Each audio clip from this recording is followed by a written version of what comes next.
ဒီနေ့ကတော့ထိုင်းမှာနာမည်ကြီးနေ Heidi လောမာလာကြာစံဘူးလေးကိုစားပြမှာပဲဖြစ်ပါတယ်။ဒါကတော့ဒီ Heidi လောမာလာကြာစံဘူးကတော့သူက3မျိုးရှိရပါတော့။အနီရဲ့အစိမ်းရဲ့အဝါရဲ့ဒီနေ့ကတော့အနီရောင်မာလာအဆက်ကလေးစားပြမှာဖြစ်ပါတယ်။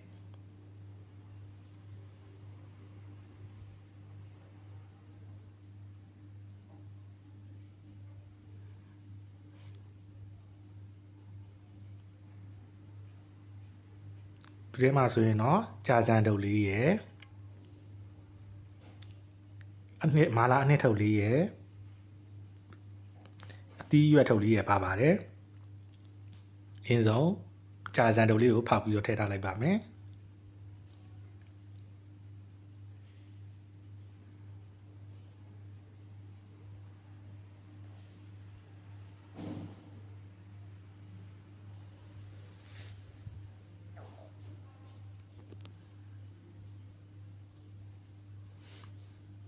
ပြီးရင်တော့အသီးရွက်ထုတ်လေးကိုဖောက်ထည့်ပါမယ်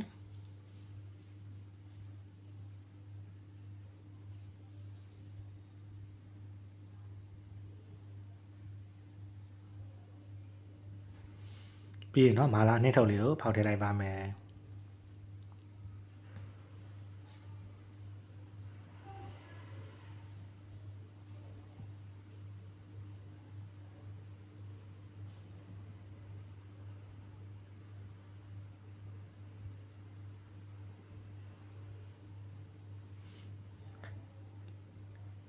ဒါဆိုရင်တော့ကြာစံရဲ့မာလာအနှစ်ရဲ့အသီးရွက်တွေကိုထည့်ထားလိုက်ပါပြီဖြစ်ပါတယ်ပြီးရင်တော့ရင်နွေးဆူဆူကိုထည့်ပါမယ်